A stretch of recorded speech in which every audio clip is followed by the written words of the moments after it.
सफला एकादशी का मातम्य। अर्जुन बोले, हे भगवान, पौष मास की कृष्ण पक्ष की एकादशी का क्या नाम है? उस दिन कौन से देवता की पूजा होती है और उसकी विधि क्या है? यह सब आप मुझे विस्तार पूर्वक समझाइए। भगवान श्री कृष्ण बोले, हे अर्जुन, प्रेम के कारण मैं तुम्हारे प्रश्नों का विस्तार सहित उत्तर देता हूँ। अब तुम एक एकादशी व्रत का मातम्य सुनो। पौष मास के कृष्ण पक्ष की एकादशी का नाम सफला है। इस एकादशी के देवता नारायण हैं। इस एकादशी का पहले लिखी विधि के अनुसार व्रत करना चाहिए और नारायण जी की सफला नाम की एकादशी में मुझे ऋतु के अनुकूल फल अर्पण करें। मनुष्य को 5 सहस्त्र वर्ष तपस्या करने से जिस पुण्य का फल मिलता है, वह पुण्य भक्ति पूर्वक रात्रि जागरण सहित सफला एकादशी का व्रत करने से मिलता है। नहाया जा मिलता है। हे अर्जुन, अब तुम सफला एकादशी की कथा ध्यान पूर्वक सुनो। और चंपावती नगरी में एक महिष्मान नाम का एक राजा राज्य करता था।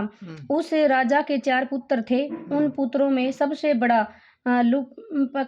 लुम्पक राजा नाम का पुत्र महापापी था। वह हमेशा पर स्त्री गमन और वेश्याओं के यहाँ अपने पिता का धन वैश्य व्यय किया करता था।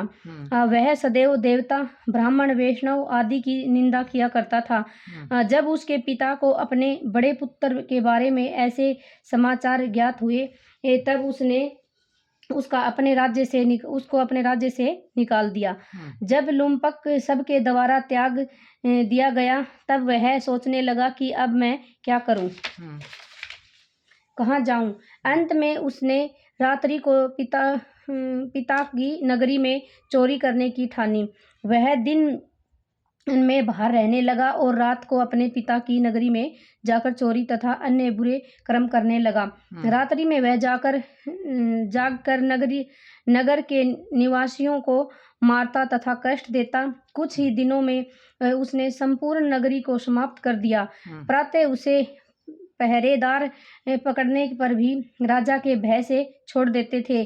जिस वन में वह रहता था, वह भगवान को बहुत प्रिय था। उस वन में एक बहुत पुराना पीपल का वृक्ष था तथा उस वन को सब लोग देवताओं का क्रीड़ा स्थल मानते थे।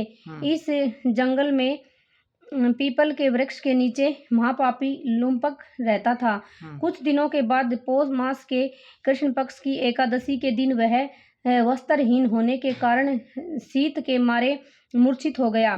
शीत के कारण वह रात्रि को न सो सका और उसके हाथ पैर जकड़ गए। उस दिन उसकी वह रात्रि बड़ी कठिनता से बीती, परंतु सूर्य नारायण के उदय होने पर भी उसकी मूर्छा न गई। सफला एकादशी के मध्य तक वह दुराचारी मूर्छित ही पड़ा रहा। जब सूर्य की गर्मी से उसे कुछ गर्मी मिली, तब उसे होश आया और अपने स्थान से उठकर गिरते पड़ते वन में भोजन की खोज में चल पड़ा। उस दिन वह जीवों को मारने में असमर्थ था, इसलिए जमीन पर गिरे हुए फलों को लेकर पीपल के वृक्ष के नीचे आया। तब तक सूर्य भगवान अस्ताचल को प्रस्थान कर गए। उसने उन फलों को पीपल की जड़ के पास रख दिया और कहने लगा कि हे भगवान, इन फलों से आप ही तृप्त होएं। ऐसा कहकर वह रोने लगा और रात्रि को उसे नींद न आई। उस महापापी के इस व्रत तथा रात्रि जागरण से भगवान अत्यंत प्रसन्न हुए और उसके समस्त पाप नष्ट हो गए। प्रातः काल होते ही एक दिव्य रथ अनेकों सुंदर वस्त्रों से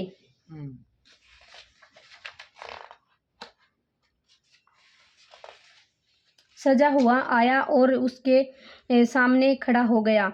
उसी समय आकाशवाणी हुई कि हे राजपुत्र, भगवान नारायण के प्रभाव से तेरे समस्त पाप नष्ट हो गए हैं। अब तू अपने पिता के पास जाकर राज्य प्राप्त कर। लुम्पक ने जब ऐसी आकाशवाणी सुनी तो वह अत्यंत प्रसन्न हुआ और बोला, हे भगवान, आपकी जय हो। ऐसा कहता हुआ वह सुंदर वस्त्रों को धारण करने लगा और अपने पिता के पास गया। उसने संपूर्ण कथा कह सुनाई और पिता ने उसको अपना राज्य सौंपकर वन का रास्ता लिया। अब लुम्पक शास्त्रानुसार राज्य करने लगा। उसकी स्त्री पुत्र आदि भी नारायण के परम भगत बन गए। वृद्धास्थ अवस्था आने पर वह अपने पुत्र को गद्दी देकर भगवान का भजन करने के लिए वन में चला गया और अंत में परम पद को प्राप्त हुआ। हरे कृष्णा, राधे राधे।